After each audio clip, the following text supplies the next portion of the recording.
This panel will be moderated by our good friend and climate champion, Representative Gabrielle Stebbins. Representative Stebbins is moderating this panel as the co-chair of the legislature's Climate Solutions Caucus. Welcome, Attorney General. But Gabrielle actually plays multiple roles and wears multiple hats across our network. Thankfully, she serves on our board of advisors as well and is also employed by a very valued network member, Energy Futures Group. So thank you, Gabrielle, for all you do for the network and the state of Vermont, and excited to hear you introduce and moderate this panel. Thank you, Jared. And good morning, everybody. So again, the reason why I'm here is wearing my hat as co-chair of the Climate Solutions Caucus. This is the largest issues-based caucus in the Vermont General Assembly. We have over 90 people. It's a majority from both the House and the Senate. My co-chair, who represents the Senate side, couldn't make it. So that's why I have this lucky opportunity.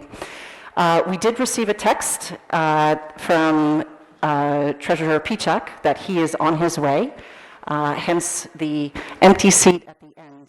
So before we start, I just want to explain the approach for this a little bit. First of all, I want to thank all of our panelists. This is quite an unusual approach to take. We have representatives, senators, and then we have many of our statewide official leaders. So great to hear, particularly since we just heard that we are behind our goals. Great to hear so many different perspectives from so many different roles in the state in terms of what they think we can be doing, and hopefully what you will be planning to do. I apologize if you can't hear me well. I went to an event where many people got COVID. I do not have COVID, but this is me trying to make sure you guys don't get anything. So in terms of process, each panelist will get 5 minutes. I am going to tap this glass at 4 minutes, and it will be a speed round in comparison to the data discussion, which really gets into the specifics. This is going to be a speed round, and then we'll shift over to questions. So first up, we have, thank you so much, Deputy Secretary of State Lauren Hibbert here, and also both of these are on. We will have to share them and pass them. So you will have 5 minutes. Well, I'm going to use my 5 minutes to just say thank you so much for inviting the Vermont Secretary of State. And Sara Copeland Hanzas is out of the country on her 30-year wedding anniversary, and we have a video from her, and will be available to answer any questions when we get to that portion of the section.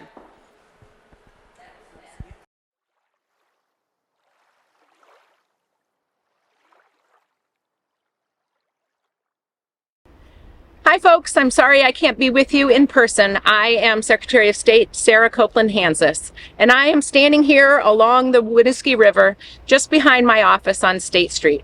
You can see the debris and the silt and the water line. You know, Toni Morrison wrote, they straightened out the river in places to make room for houses and livable acreage. Occasionally, the river floods these places. Floods is the word they use. But in fact, it's not flooding. It's remembering where it used to be. Well, we have a lot of work to do to clean up from the latest remembering. It's been a dark, difficult, and frightening summer for so many of our neighbors in Vermont. But we have some deeper reckoning we need to do about our role in fueling these climate disasters. If there's anything this summer has driven home to me, it's that climate change is not a theoretical future that we can ignore out of concern for the cost of renewable energy or the challenge of resilience measures or the inconvenience of adaptation. Every single day this summer, I looked face to face at the devastating loss, the incredible cost of Kelly's lost home, the overwhelming challenge of Mary Kay's lost business. The word inconvenience is too trivial to describe the heart-wrenching sight of downtown Barrie or Ludlow or Johnson or Montpelier. Every couch and bed and dresser, every store fixture, and every bit of inventory out of so many homes and businesses. The time to act on climate is now. Since I can't be with you in the room, it's difficult to know for sure, but I imagine many of you are my friends and allies who are not at all surprised to hear me say the words climate action now. I've been with you, working alongside you on all these efforts for so many years. The Secretary of State's office is not necessarily what you think of when you think of a statewide climate hub. And some of you even suggested that I shouldn't run for the position for the loss of my voice in the Climate Solutions Caucus. If you were one of the folks who thought that, I hope to prove you wrong, because what I said to my climate allies a year ago is that I happen to think Vermont needs to elect more leaders who wake up every day thinking about climate change. We don't have time to sit around and wait for other leadership, to wait for the head of another agency to do their part. And you know what? Free, fair, and safe elections are the best way for Vermonters to demand that our leaders act on climate. Young people get it. That's why I'm committed to civics in schools and voter engagement programs that will help every Vermonter use the democratic process to accomplish the things that are too big for any of us to do on our own. A mid-July morning, I woke up to drive to Londonderry. Gloves, boots, sunscreen, snacks, drinking water replenished. I was ready to put my back into flood cleanup. I was in the car picking silt from under my fingernails from a day shoveling mud at Dante's Market in Bray and thinking about the tremendous losses that I had seen. When it occurred to me, every fossil fuel appliance and furnace that's replaced this summer is baking in 30 years of emissions, and we can't afford that. There are many of you in this room who played a key part in the work that Vermont is doing to support the installation of less polluting alternatives. Some of you were already thinking the same thing I was before I called you that day. It's a long drive from my home to Londonderry, so I pitched this to everyone I could think of. And I was so proud to see Efficiency Vermont's rollout of the program last week. There's more we need to do. That's why I also penned an op-ed calling on the governor to support that Efficiency Vermont flood relief program, to direct his appointees to the Climate Council to shift into emergency response. I asked him to direct his agency of natural resources to be willing partners in the development of the clean heat standard and support legislation that ensures we get to 100% renewable electricity by the end of the decade.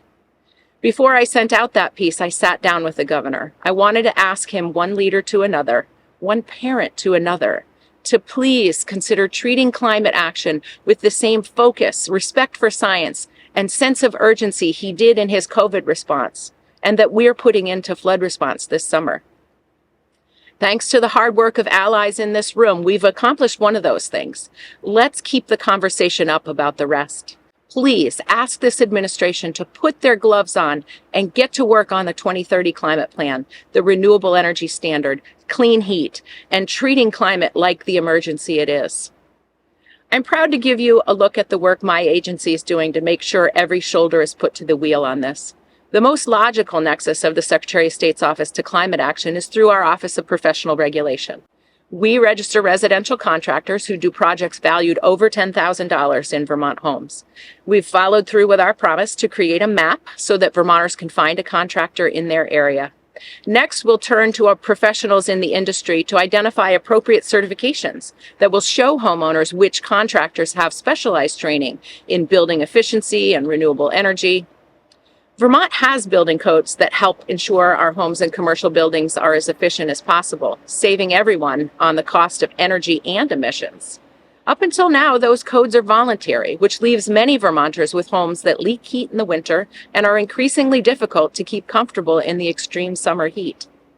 The Secretary of State's office is the state agency sponsor of the Department of Energy grant for resilient and efficient building codes. And we're actively participating in the Act 47 Study Committee, which is looking at building code structure in Vermont.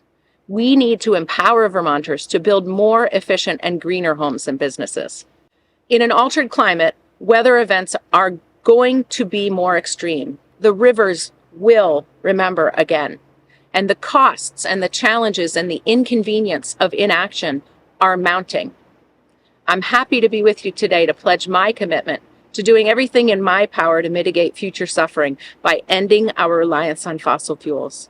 My deputy, Lauren Hibbert, is with you today on the panel, and she'll be happy to answer any questions you have about our work.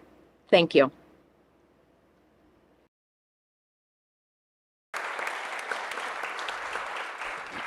Excellent.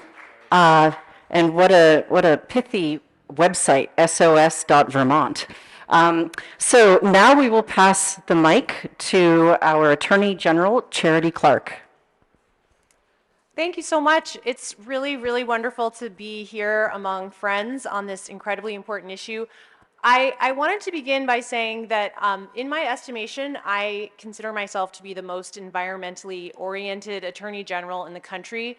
I know this for many reasons. One is on Earth Day, the Democratic Attorneys General Association wanted to do a social media post about like all of us in nature. And so my team got a big chuckle when they saw all the pictures of the other attorneys general in like standing next to a tree in their front yard in sneakers. And I understood the assignment and obviously sent a picture of myself in sub-zero temperatures on top of Camel's Hump in my winter gear. And it was kind of, it was very Vermont.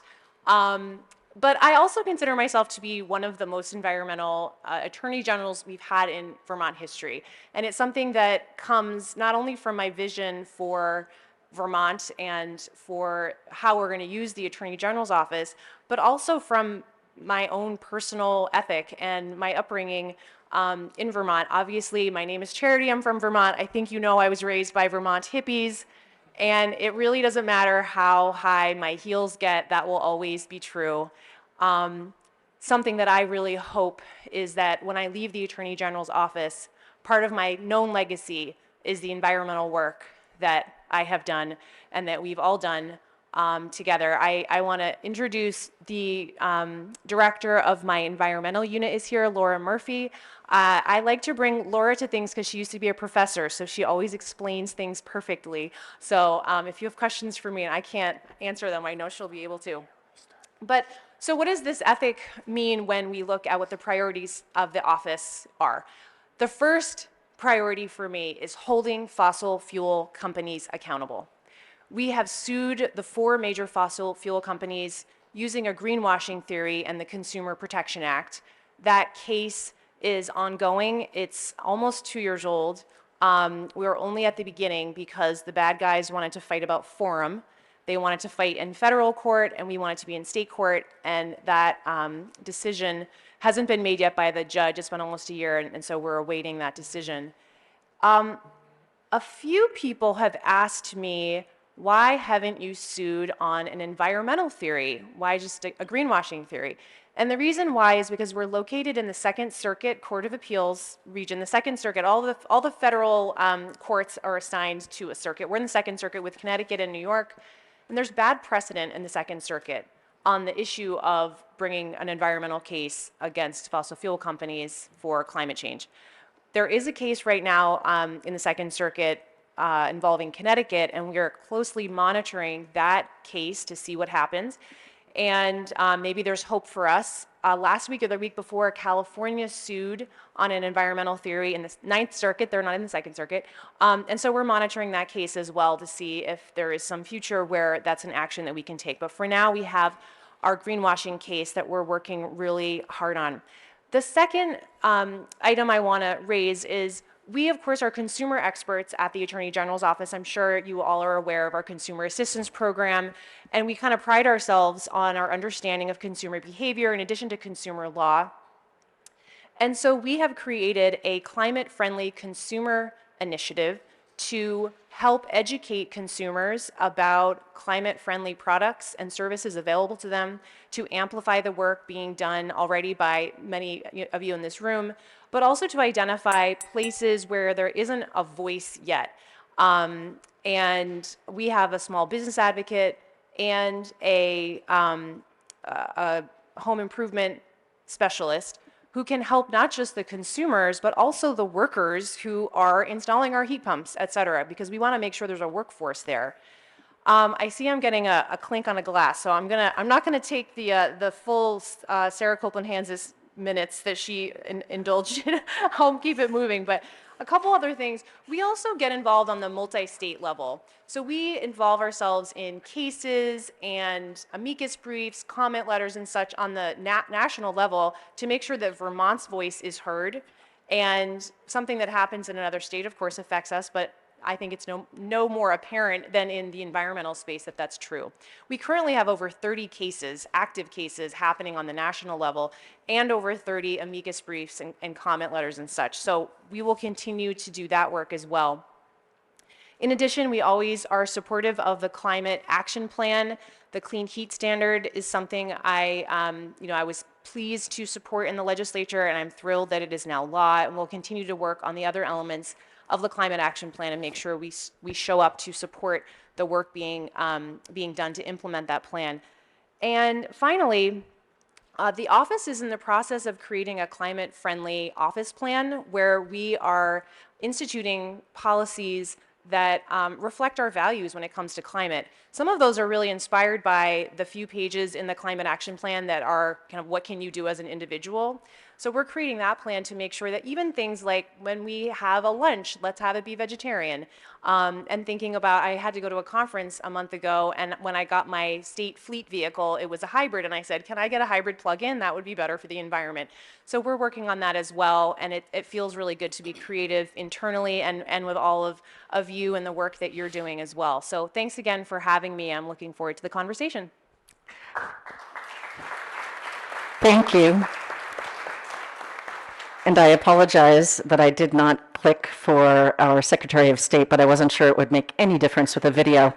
So next up, we have Lieutenant Governor David Zuckerman. Thank you, everybody. And the picture behind me exemplifies a bit of my philosophy. That's oats and peas cover crop, which agriculture was one of the topics earlier that was shown in terms of the environment, and one of the big possibilities, I think, in carbon sequestration is actually around cover crops in agriculture. So I just want to state, I think there's real potential there, low tech, high return, and actually builds the soil and has a lot of other environmentally beneficial opportunities.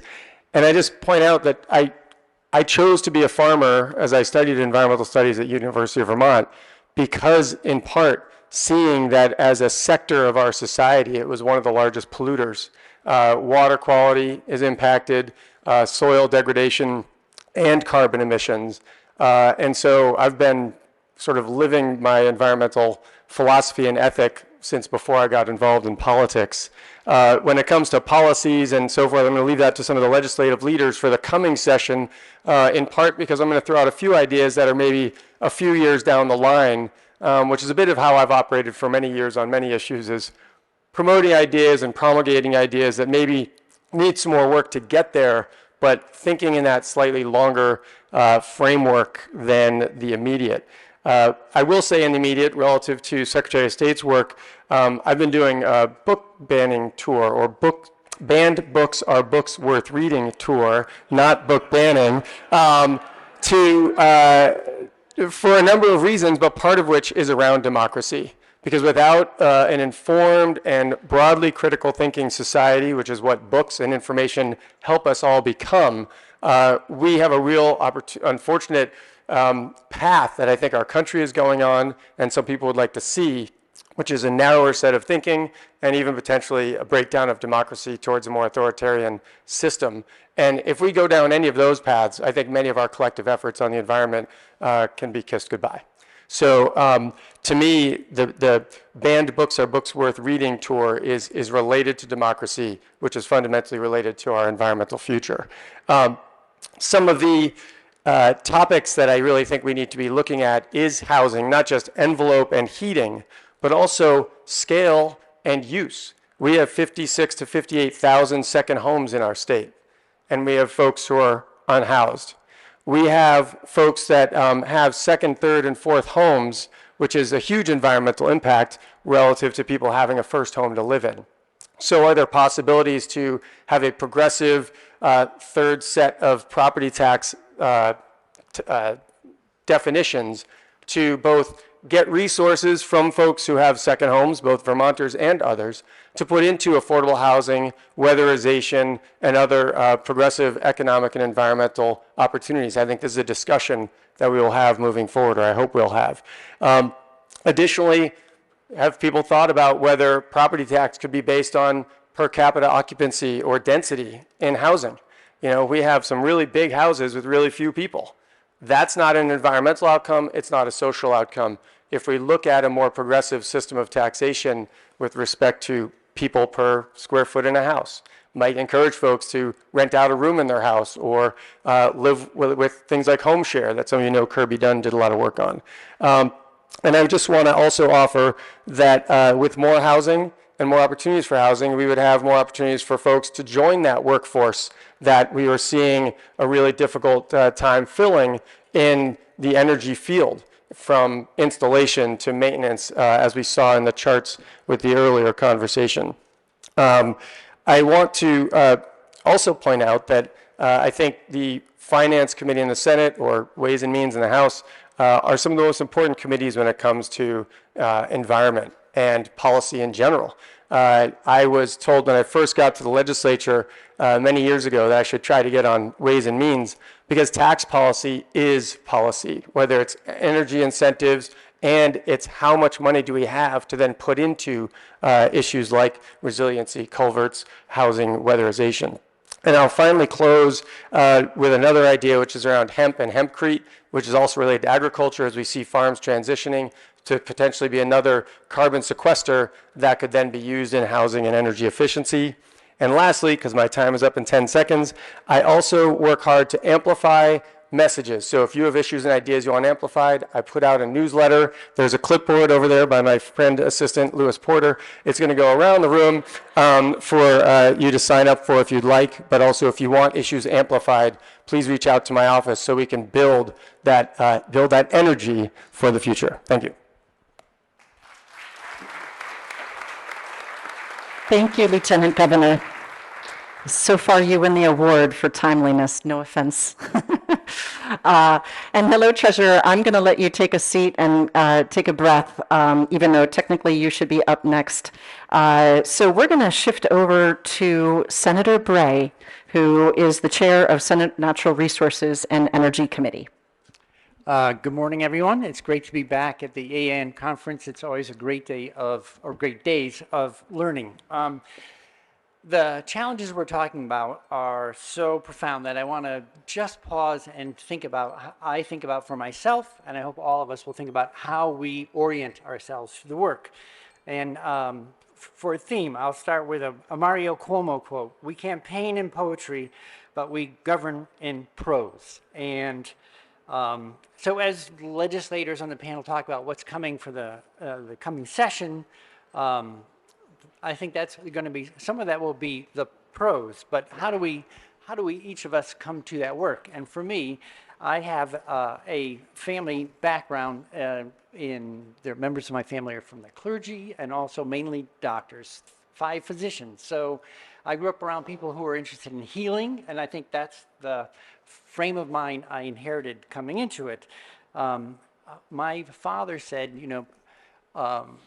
we doctors help people, but patients do all their own healing. So if I carry that, and that is the truth, all the healing happens within you. Doctors might help you facilitate the work that your body can do, and only your body can do. The same thing occurs to me when we talk about nature and climate change. We need to help nature heal itself, not continue on sort of a hubristic path that says we are going to go out and fix nature. In part, I'm hoping that we will look in our work to stop abusing the natural system we live in, and focus more on how we can support natural systems in their healing. So if we move away from sort of an abusive relationship to a respectful, healthy use, a healing relationship, what kind of questions come up?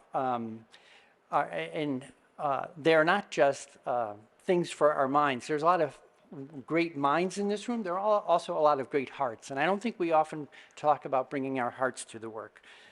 So what is healthy? What is kind? What is respectful? What is loving? And I'm going to pause on that word love. I think me and probably everyone else is used to talking and learning about MMBTU CO2Es, We're pretty good on that stuff. But bringing a loving heart to the challenges in front of us, that makes me and probably a lot of people a little more uncomfortable or squeamish. So I want to just feel that, hold that, and help us remember to keep bringing that to the work ahead. So for the first thing I want to talk about in terms of the pros part, a legislative plan of action.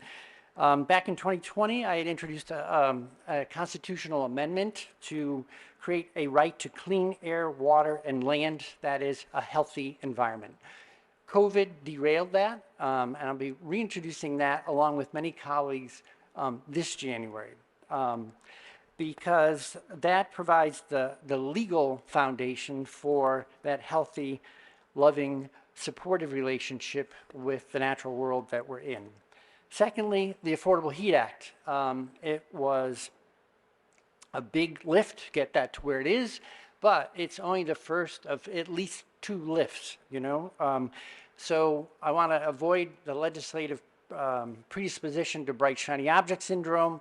We passed the Affordable Heat Act. It's just begun. We need to lean into it and make sure that we keep following it and make sure that we learn as much as we can to support it so that in the 2025-26 session, we can translate that blueprint into an operational program that really addresses many of the challenges we looked at up on the great slides we went through this morning.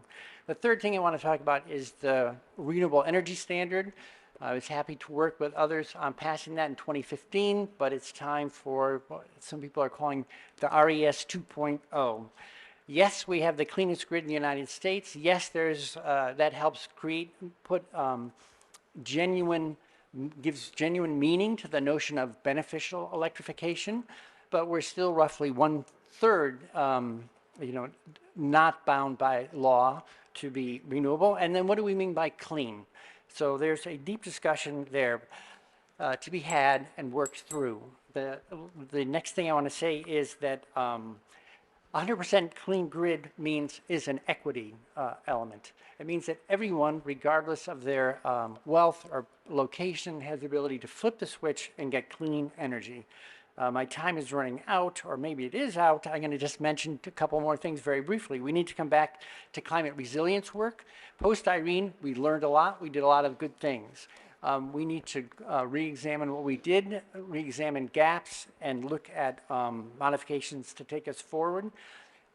We heard about building energy standards. I'm working with others and chairing a group right now that looks at making the renewable building energy standards and commercial building energy standards more deeply implemented. We use them, but not enough in the state of Vermont. And it's the biggest investment anyone ever makes for most people, their home, and it has a very long-term environmental implications. So with that, I started with Cuomo and campaign and poetry, govern in prose. I'd say, let's campaign with a vision of deep health, and let's govern as healers and with humility. Thank you very much.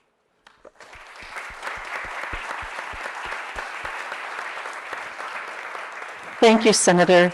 And I think we'll just continue along the line. So we will move over to the Chair of House Transportation, Representative Sara Coffey, and then next will be Representative Sheldon, and we'll close up with State Treasurer Mike Pieciak. Great, thank you. Can you hear me okay? I'm holding this because, great. It's a pleasure to be here today with all of you. I feel like there's so much knowledge and experience in this room. So I'm Sara Coffey. I serve in the House, and I represent 2 small communities in the southeastern corner of the state. Both are farming communities, and one has been the host community for the Vermont Yankee nuclear power plant.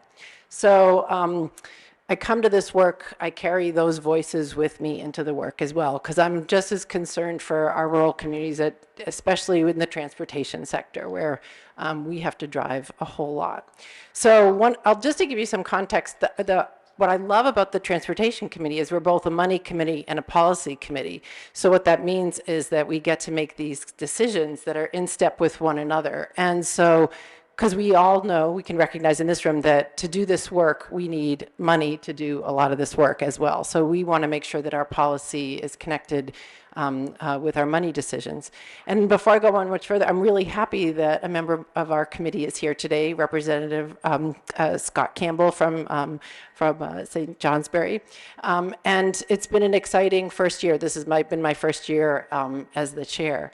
But I think in terms of our priorities, I think this summer has really set the stage for our work and offers a tremendous opportunity for us to work together between the flooding, the hazy skies that we had because of the fires in Canada, the soggy summer that we've had, the extreme heat in other parts of the country. I mean, I think there is no more of a reminder that it is necessary for us to take action and also at the same time build resiliency and adaptivity within our communities. So these are the three things that are going to be driving my priorities in our committee this session. And I have to say we have a very climate positive committee in the House, for which I'm very grateful. And as folks know, this slide I wanted to show, because this is, I feel like, is a terrifying slide. And it's the thing that between that and this, my dog-eared copy of the Climate Action Plan from 2021 are the things that kind of I try to use to ground me in our work. As we know, the transportation sector is a huge contributor to our greenhouse gas emissions in Vermont. And through the Global Warming Solutions Act, we set some really aggressive targets. And they're ambitious. And I think what we're starting to hear is that we might be falling short. So what do we do?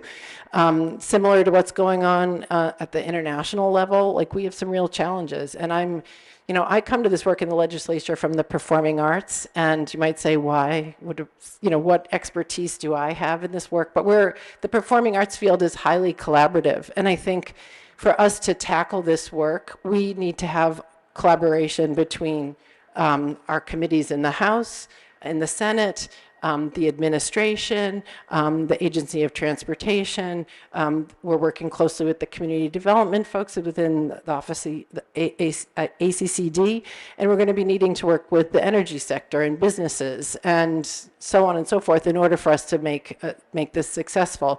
So I stand on the shoulders of some terrific people who came before me. We made some really great investments in transportation with the EV programs, and we know that EV adoption in Vermont is key to us reaching our goals, but it's not the only thing. So just a few things that we did this past session is that we created these programs in statute, so which is a strong signal that we're going to continue to fund these programs.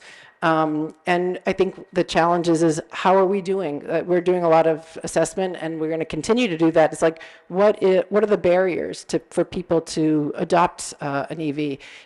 What are folks in the Northeast Kingdom, are they having as equitable access with the transformers and the powers to their homes, right? You're saying no. We're hearing about some of that. And how do we make that equitable access? So I think EV adoption and getting people out of their cars, their single occupancy cars, so what we do with public transportation and innovation in that space, and to electrify our fleets. A huge challenge is going to be about freight delivery, how we do that. And I think we need to be thinking about hydrogen fuel and more so that we diversify the transportation space. But all of these decisions need to be driven by data, and we're going to be getting a report in November, mid-November, the carbon reduction strategy. I know the members of the Climate Council got a preview of that, and I know more they're taking input, and I do think that is going to be really important for us. So we're looking forward to that final draft, but also we need to be looking at other solutions clearly, and our committee is going to be has a bit of a daunting task, I think, this session, but I think by working together and getting us rowing in the same direction will be really key to our work. So thank you again, and I look forward to questions afterwards.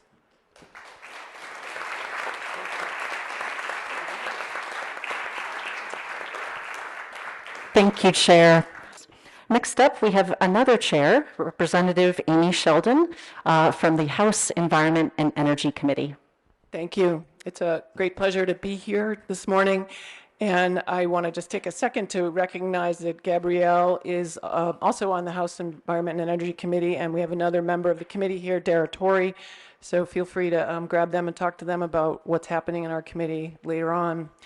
So I also was hoping maybe I would be last, because I was going to make a comment about Mother Nature bats last. And I really appreciate that we're here at EAN and your report just came out. And so much of what this important work does is ground us in the reality that we have the existential threats that we face today need to also be faced with efficacy and integrity, and maintaining that as a high standard as we move forward, even as a little state, will be key to our role in helping the nation and the world address climate.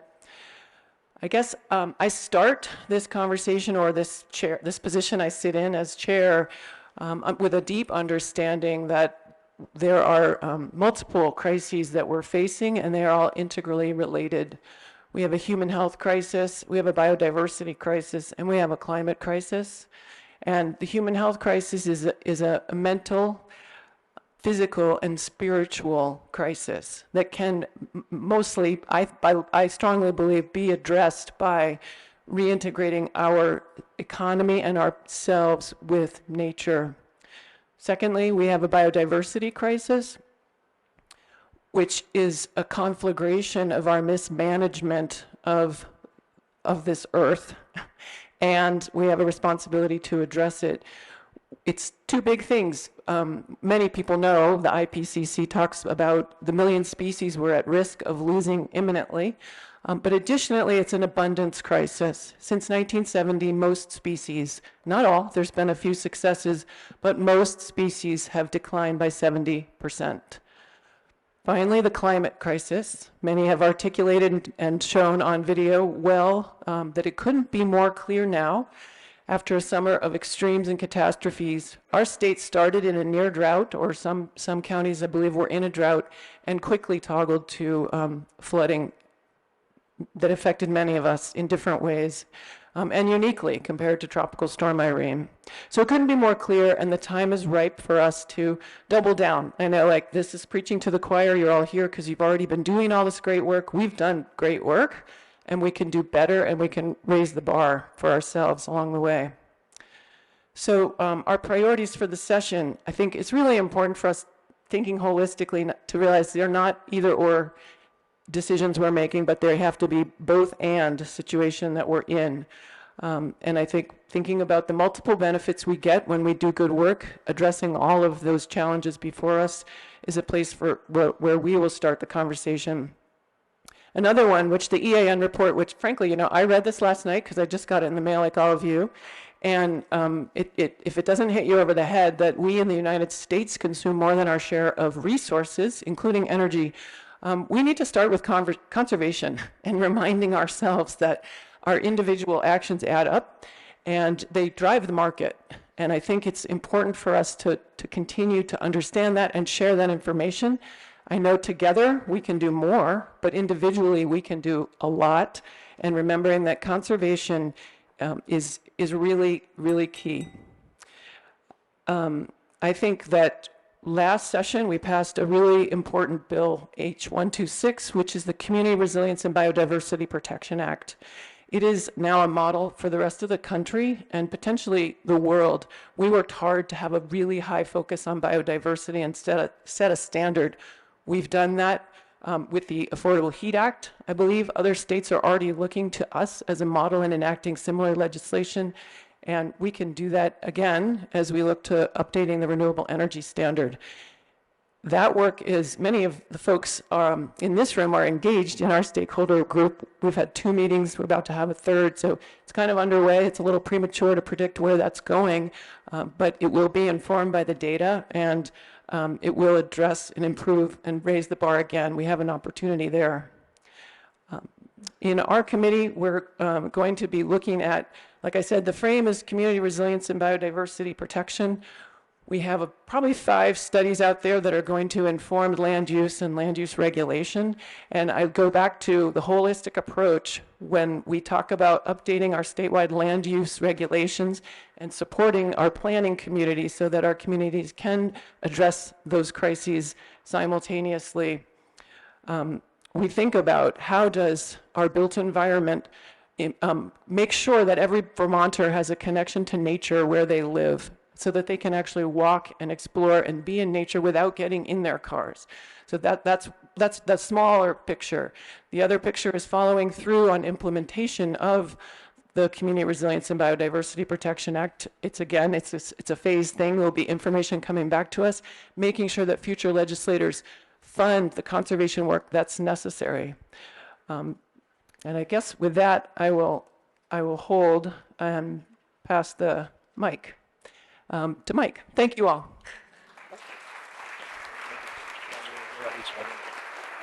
Thank you, Chair. Next, Treasurer Mike Pieciak. Thank you. Thank you very much, Gabrielle, and thank you everybody for having us. Thank you for having me. Thank you for all the work that you do in the energy and climate space. It's really a critical issue, as we've heard today from the panel, and I'm sure you're hearing today and tomorrow. You know, just to start broad and then to go more narrow about what our office is doing in the space of energy and climate, you know, I view Vermont's future as being very optimistic from all angles. And one of the reasons I have that optimism is coming out of the COVID-19 pandemic. You know, going into the pandemic, we had our share of economic challenges, of demographic challenges, but the pandemic really split this geographic tie between where you work and where you live. And I think the pandemic also made everyone reevaluate how they want to live their lives, where they want to live their lives, what they want to put their energy and time into. And I think there's a great opportunity for Vermont to capitalize on that, to make some of our challenges prior to the pandemic actually our strengths, like our outdoor natural beauty, our outdoor recreation economy, the desire for people to want to work and live here remotely. So we have a really tremendous opportunity ahead of us. But one of the things that I think is the greatest threat to materializing on that is how we respond to climate change as it relates to Vermont and the resiliency of our state. We saw it just in July. So many of our communities were impacted really significantly. And in Irene, there were different communities that were impacted. And in the next storm, there'll be different communities.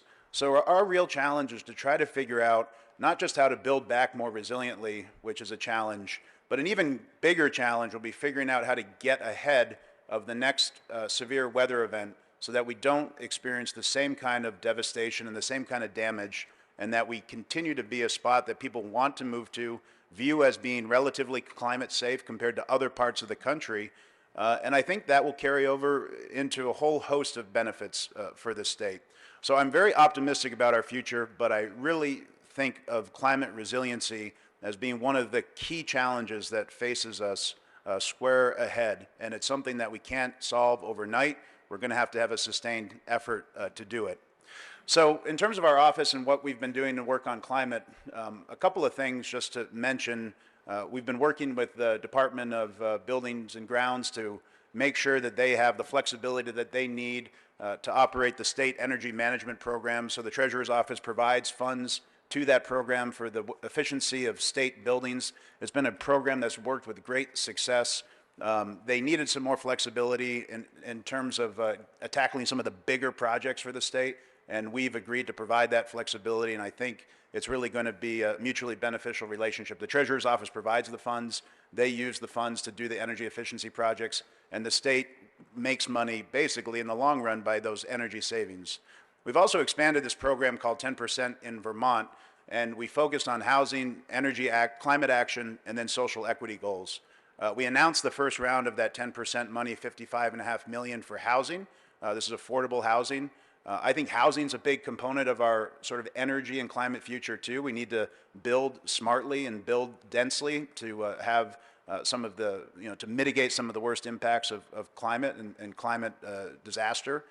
But also we need to now focus on how do we support with this 10% in Vermont program, municipalities for infrastructure, energy projects, and the like. And after that first $55.5 million investment that we announced last week, that's what we're turning our attention to as well, this 10% in Vermont program. Another thing that I want to mention, and maybe we have it up on the screen, is work that we're engaging in at the direction of the legislature, which we're really excited about, which is looking at how do we finance our climate infrastructure in the future.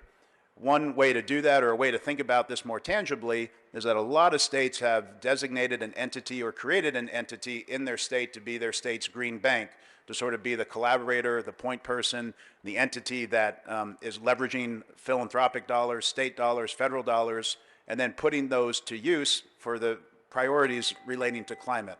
So we're engaging in that work. November 3rd is a date that we've asked for comment letters. We'd encourage everyone that's interested in this topic in the room to go to our website. We'll have some questions there that will sort of facilitate the comment letter, but we're asking for those by November 3rd. And then we're also planning to have stakeholder meetings on October 24th, October 27th, and October 30th. Those will all be at 9:30 in the morning, and we're going to break those out topically by energy, business and finance, public agencies, municipalities, and then natural and working lands. And we'll have more information about that on our website and also publicly through email and a press release as well.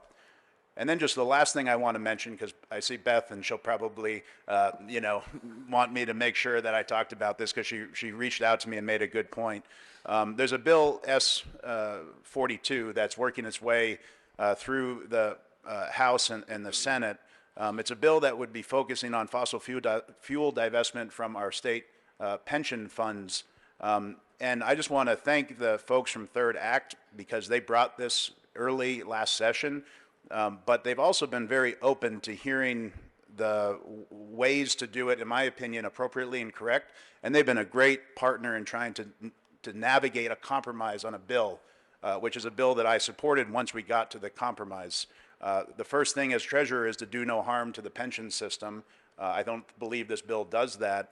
But then you also need to look at the financial risk of investing in fossil fuels over the short, medium, and long term. And I think this bill creates a framework to do just that and to reduce our risk over time. So I'd encourage you to look at that bill, ask our office or ask myself if you have any questions about it. But again, very honored to be here today and look forward to your questions.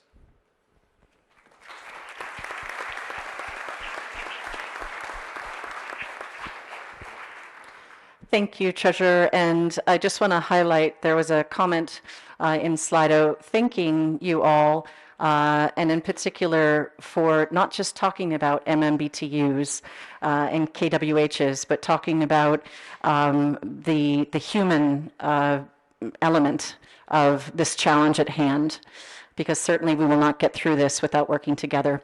So the winning question thus far is, how are you, and I'm trying to figure out how to answer that one, working with your counterparts in the region to expand emissions reductions via a multi-state carbon market? One of the top recommendations in the Climate Action Plan was to join the Transportation Climate Initiative, which did not move forward. There are different opinions as to whether or not we could enter a cap and invest program, if there was one up and running, or whether or not we would need legislative authority. So I guess I'll start with Senator Bray. What your thoughts are, given that New York has a cap and invest program they're working on. There's also a transportation fuel standard, and then we can go to Chair Coffey. So thanks for the question. I think probably everyone is aware of the TCI history in terms of trying to build a stronger program by bonding together. We already did this on RGGI, which has operated effectively for 20 years, so much so that few people are even aware that there's a price on carbon built into the electricity. The Affordable Heat Act aims to do a similar thing for fossil fuels. Oregon is a model of where we see the same kind of thing happening on transportation fuels. The closest point of contact I see to make immediate progress is in the RES, where we're looking at what do we mean by clean, amongst other things. So renewable energy certificates or credits, RECs, flow to different forms of generation.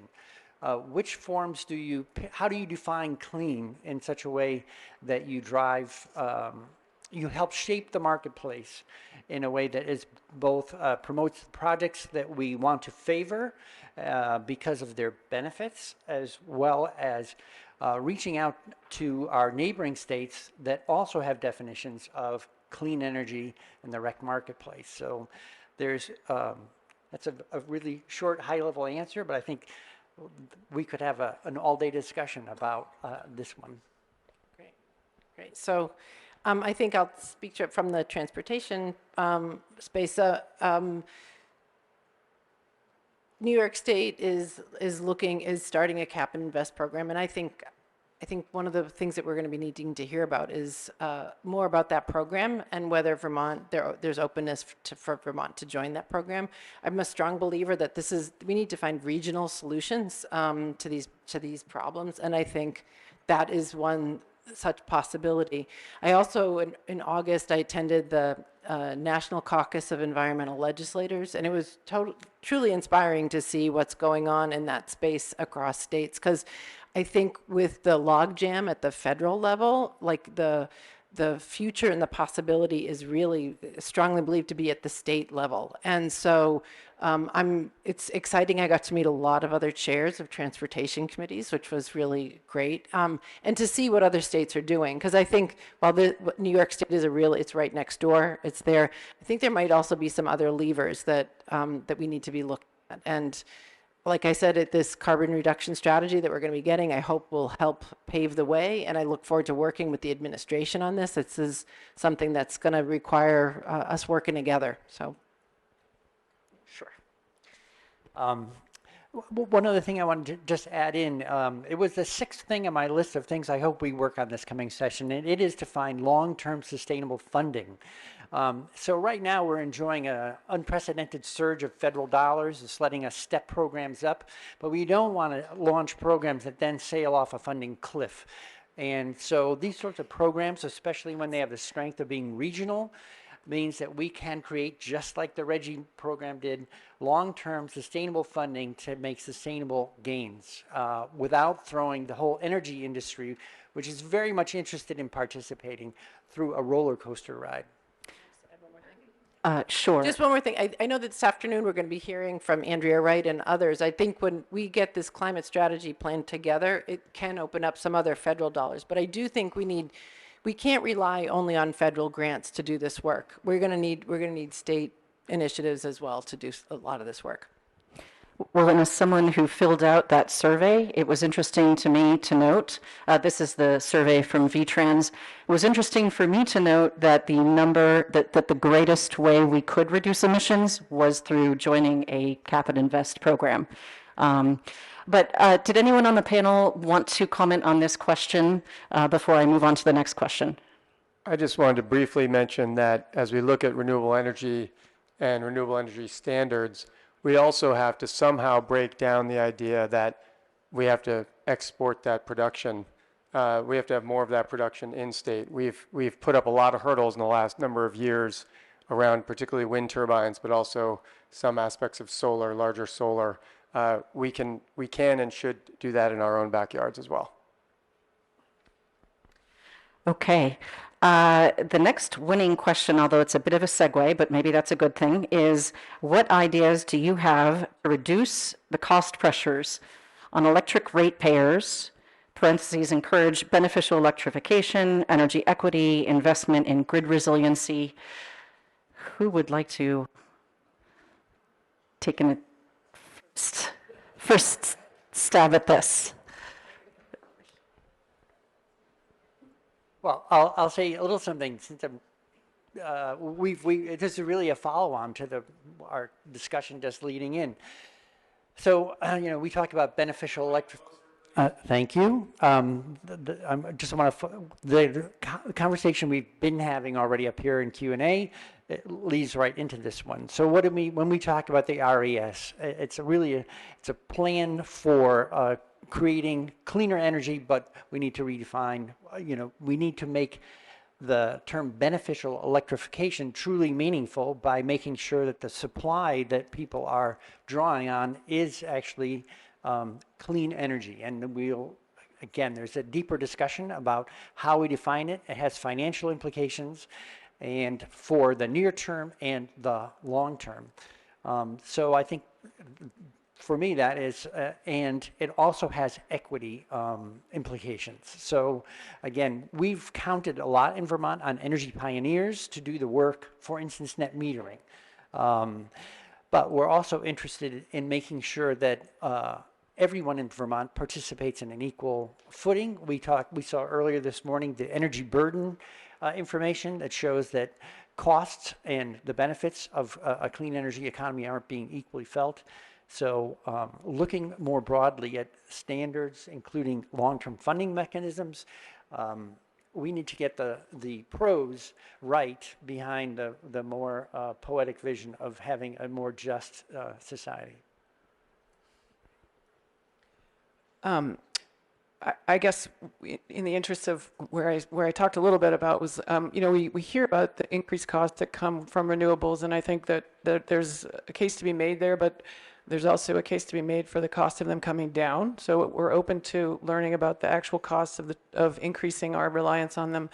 And additionally, I'm actually looking forward to the outcome from the lawsuit, and I hope it's in our favor. And I think that there's an appropriate use there if it's a positive outcome, that the companies that convince the American public to hold off on action on climate should help us transition to a cleaner grid for all. I'm going to take the moderator's right to ask our chief finance guy at the panel. We have a lot of questions here about how are we going to make sure we harness IRA dollars. We've had questions or a couple of comments about the fact that we can't just look at federal dollars. What ideas do you have to actually really figure out that, yes, we harness federal dollars, but also, what are the tools in the toolbox to make sure we can leverage whatever we can and then bring it home, particularly in mind that a lot of Vermonters are very risk adverse in terms of debt. So unless it's a 0% loan, a lot of Vermonters might not even sign up. Yeah, well, I think, just to go back to that first point, that was just that question that Andrea asked, and I think it goes into your point too, Gabrielle, because it's this work that we're doing right now to sort of evaluate, what is the financing entity, or what are the financing entities, or what is the collaborative structure that works best for Vermont. And I think both in terms of expanding the beneficial electric grid and benefiting ratepayers equally and taking pressure off, a lot of that opportunity does lie with the IRA and money that's available. So we do have to make sure we're getting all of our fair share of that money and not leaving anything on the table. So I think that's definitely number one.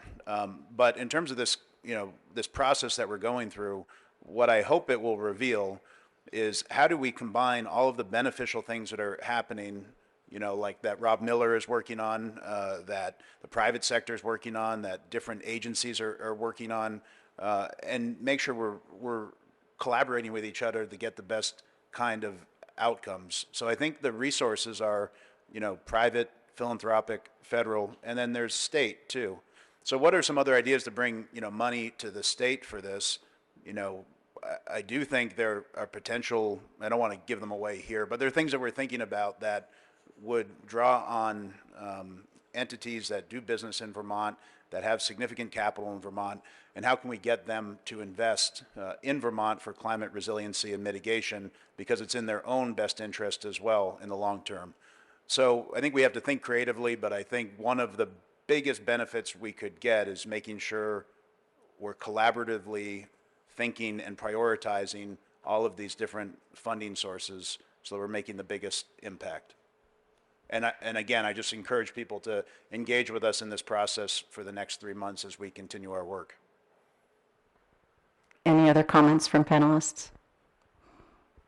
So I just wanted to make sure that folks know, one of the things that we did do this past session was we fenced off a significant amount of money so that we would, for the next 4 years, so that we would be able to leverage these, the IIJA and the IRA dollars. And that was not an easy lift. We had to do some unpopular things like to do that was to free up some money, like to raise DMV fees, which hadn't been raised since 2016. So, but we did it, and now nobody's complaining that they're paying $5 more for their $6 more for their driver's license. But I just want to say we are working on that, but I think we do need to think beyond that horizon, the 4-year horizon that we have with these federal dollars that came out of Congress in the last few years. Also, by way of encouragement, self-encouragement, I think about how Efficiency Vermont. So if you look at Efficiency Vermont, set up as a first statewide energy efficiency utility in 2000, you look at its first 20 years of operation, it raised bill by bill, contribution by contribution through the energy efficiency charge, $784 million. Those dollars were invested in achieve lifetime savings of $2.8 billion. So roughly a 4-to-1 return. It's a great model. It now has become, again, a little bit like Reggie. It works so well. It sits in the background. We don't appreciate what a powerful tool it is. So the Affordable Heat Act, in a way, tries to imitate some of the programmatic strategies for long-term funding that we've seen with Efficiency Vermont. It's became a program that has been a model nationally and internationally. Rich Coward told me that the EU adopted, in essence, something very akin to the Vermont model for the entire European Union. So Vermont, we are modest, but sometimes we have some pretty good ideas and we lean into them and make them work. I want to both express appreciation for the holding back of reserves, Representative Coffey, but slightly push back a little bit in that when I was campaigning last year, there were 2 different instances where working class people spoke to me about their frustrations with all of us in government who are trying to work on climate issues. One spoke up very much about the Affordable Heat Act.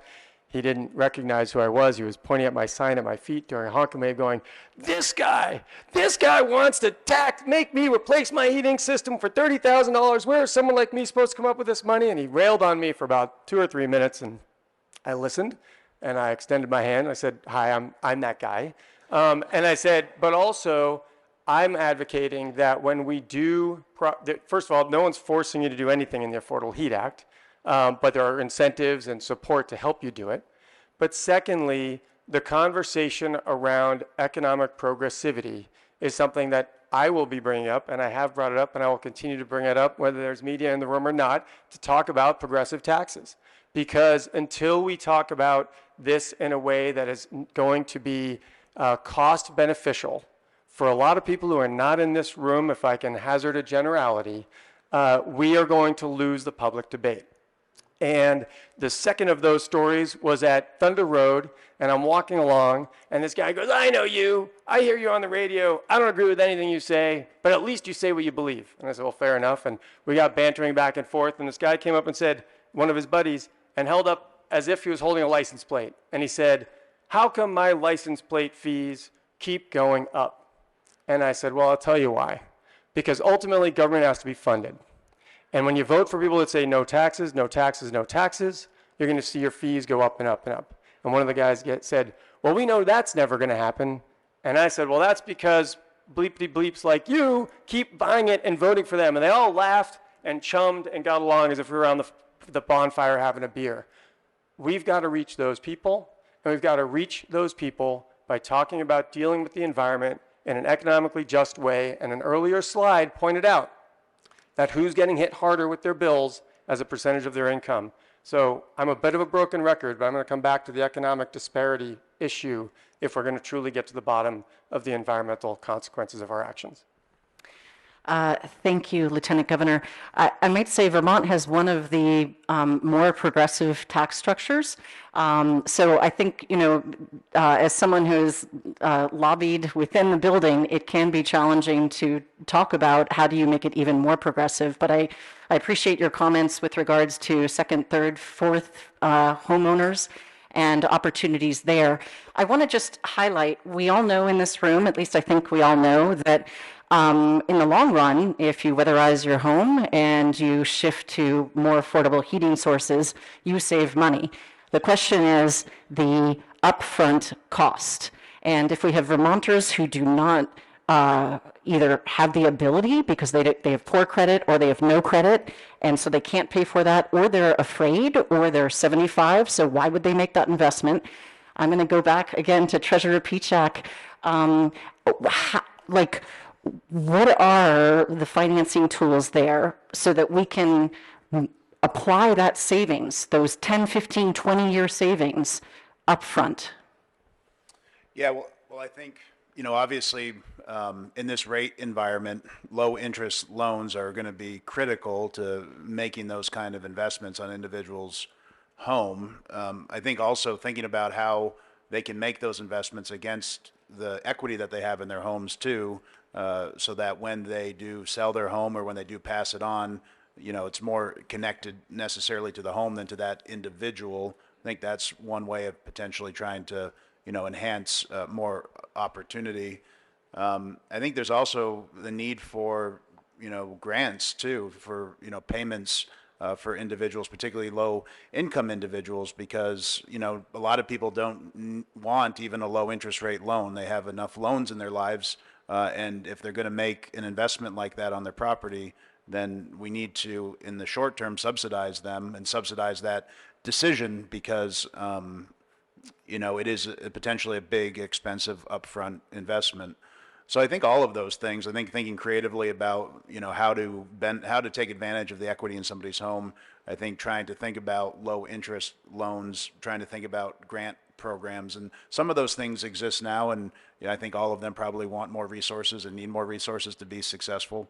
But and then I think a big part of it is education too, because it can be really challenging to, I think, understand or appreciate that kind of investment that you make on day one, how you see the benefit of it in year 2, year 5, year 10, and then maybe how, the next generation of your family benefits from it, depending on, where the house is going and all of that sort of thing. So that's a big component. Obviously, Efficiency Vermont and the private sector and others are doing a lot of that great work. But certainly, I think more resources from the state, from the IRA, those are the things we're going to be looking at. So I'm going to go back to the top question, and this is probably first and foremost to Chair Coffey. What appetite is there in the State House to rapidly expand public transport, bus, trains, municipal trams, etc., to help reach our climate goals? And relatedly, there was a question about rail, which I am going to have to pull up later. Okay, find that real question. So I think over the past few years, the public transportation budget has gone from 17 million to 46 million. And our state is one of the states that is leading in our support of the public transportation sector. But I have to say, it was acknowledged earlier, it is really challenging in our rural state to find public transportation models that work for frankly, our low density. So we have, I think there is an appetite. We are going to be getting a report. We've been pretty creative in combining, Medicaid dollars, like this braided service, to be able to fund our public transportation better and make it more accessible. I'm really concerned, given that the amount of miles that rural Vermonters drive, how we can find some models that really can work for them. We have MTI, which is the Mobility Transportation Initiative. This last session, we asked the agency to pull that out as a separate budget item from the public transportation budget so we could really see what's going on there. And I think we might need to be tweaking that program so that it's not just about capital investments, but right now there's kind of, the feedback I've been hearing is that there's not the greatest incentive for groups to apply because it might be one-time funding. So one project that came out of MTI grant funding is a program. It's like essentially a rural Uber. Now, because, we can't have buses running down, one of my towns has 80 miles of dirt road. Those big buses can't make it down. Yet this past year, last fall, I worked in our general store, and I worked with a young woman who lived 9 miles away. And she got a ride in the morning, but she walked home every day. And our local, like Guilford Cares, couldn't organize to help her because she wasn't a senior, and they serve seniors. And the current programs that we had were not accessible to her. She had a decent house to live in, but she lost her car. So anyway, I think those are the things that I'm thinking very much about. And I do think that this program that was birthed out of Capstone to do this kind of rural Uber, getting an electric fleet to do it, is something that is being piloted by Chris Cole, who's a former Secretary of Transportation, is leading that effort, and we hope that it might be something that can be funded around the state. So the short answer is yes, there's an appetite. It always bumps up against funding. And Ross McDonald, who's the head of the program, has been very good at, it used to be 100% or almost 100% state dollars, and he's been really great at leveraging some federal dollars. So yes. And two follow-ups. You mentioned a couple barriers, money. But what are some of the other challenges to increasing active and shared transportation? What do you think the role of the legislature should be to address that? And then how do you envision us utilizing all of the existing rail lines to perhaps provide public transportation links in key community corridors? What are the barriers and opportunities? So why don't I start with the rail one first? We subsidize rail, Amtrak in Vermont, $9 million. And that's because it does not make enough money. They would not be here unless we did that. The state has a really good relationship with Amtrak, but the fact of the matter is that ridership in Massachusetts and Connecticut really drive what we can do in Vermont. The Ethan Allen line has been such an exceptional addition, kind of connecting Burlington to New York City. I'm on the Rail Advisory Council. It's faster to drive to New York in your car, which is unfortunate. There's a lot of challenges about speeds, and I can get into some of the technical information, and Dan DeLabrio can share more. But we have a very rail positive committee that wants to do it. It takes the devastation of this flood on our railways is kind of mind-boggling. $70 million is the ticket price right now, and it was kind of incredible how they were built back, but they're not permanently built back. And so I think our rails are in our valleys along our waterways, and I feel like they're vulnerable. So I think, yes, can we do more? Do we want to do more? Yes, I think it's really, it's a bit of a challenge. And the other question was can you repeat it for me? Yes. Part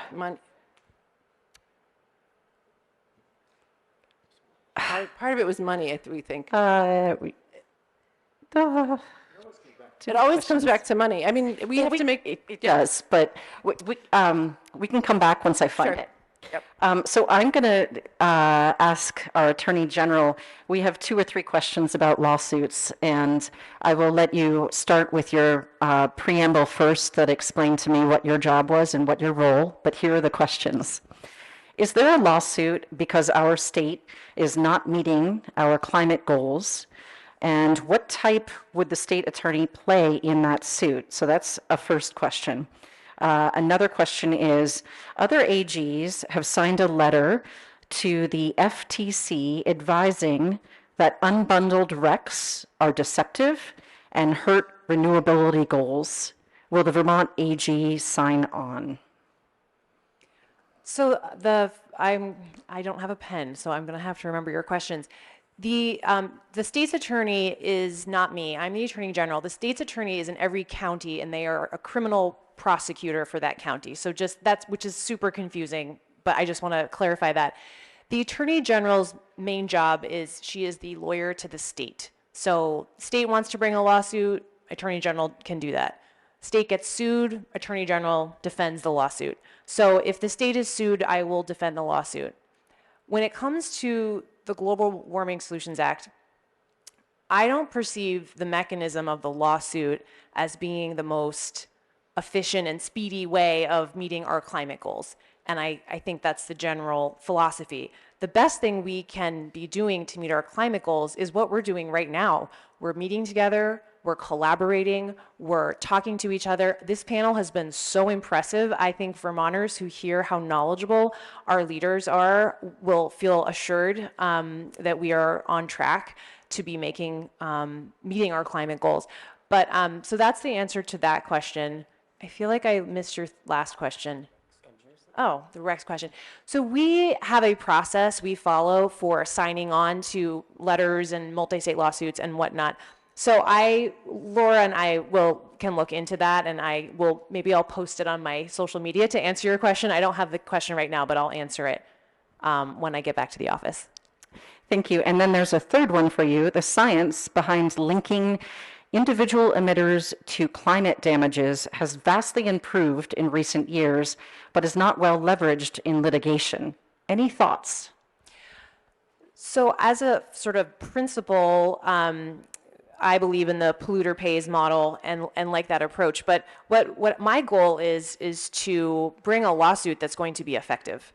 So we make sure we know what the lawsuits are that are out there to help guide us on how we can craft our own lawsuit to be most effective at achieving our goal of holding those polluters accountable and ultimately getting money to help address the problems that they created. So that's our approach to doing that. When there's not a lot of lawsuits there, it can mean a few different things. But that's one thing that we're always very strategic about. If you have concerns or want us to, join a lawsuit or bring a lawsuit, please contact the office. What I suspect is usually happening in those situations is we are perfectly aware of the problem and we're kind of being strategic and thoughtful about how and when we take action. Thank you. So the next top question, is there any appetite in the legislature to amend the permitting policies that are preventing wind development in the state? And I will just give some caveat that I remember in a couple of jobs ago for me, it was our lieutenant governor who was a senator at the time who managed to prevent wind moratorium language from going into statute. What ended up happening, for any of you who doesn't live and breathe wind energy, is we now have sound regulations that make it, if you speak to a lot of wind developers, pretty much impossible to build and permit a wind project. So, Chair Bray, Chair Sheldon, you guys would be the two committees that would have this come into your committee. Do you think there's any appetite to address this? Sure. I don't think it's a front and center issue. I think it'll probably come up as we look at the renewable energy standard. I've been overwhelmed by it. I think folks have, there's been a pause, and I guess we'll see where the conversations around the res go. I think I share Chair Sheldon's view. It was a very contentious, very hot issue for a number of years. I have, mixed feelings about it. I talked about healing in the beginning. When you saw the pictures of what happened on the mountain in Lowell, it was quite devastating. It reminded me of someone immediately post-surgery, a hot red wound. You go over there 10 years later, there's been a lot of healing. It looks much, so nature has a way of responding and rebounding and healing itself. So what I'm putting on the table is there is, depending on when you're looking at these projects, they look very different to different parties, and there's a lot of controversy behind it. I'd say that a deep, long environmental neighbor of mine said to me, I'll be ready to go to the mountains to generate more power when we've done everything we can in the valley. And so I also hear that kind of a message. Yeah, I'm in the all-in approach. So the valley, the lake, the farm fields, every opportunity we have to make improvements in whatever way, whether it's cover crops, whether it's solar panels in certain lower quality agricultural areas. I will say that is there an appetite? That's a political question. I think there probably would be a majority in the House and Senate, but I don't think there would be 2/3. And for those of you that follow politics, you probably know what I'm saying. And it's in relationship to the comment that our Attorney General said about the panel that's here with a fair amount of mutual agreement around the importance of these issues and energy policy and our climate. But I would just add to the 2/3 part that there's someone missing from the panel. Do you mind passing the mic down to our treasurer? I just want to give my perspective in visiting towns through the campaign that had wind in their communities. Can you raise your mic? Yeah, of course. Visiting the towns and communities that had wind, previously before there was sort of the stopping of building additional wind products. And, I remember the town clerk opening up the book and looking at the property, tax bills and looking at the rebates that everyone was getting in the local communities. And they said they really appreciate this and that, and that sort of thing. And that's good.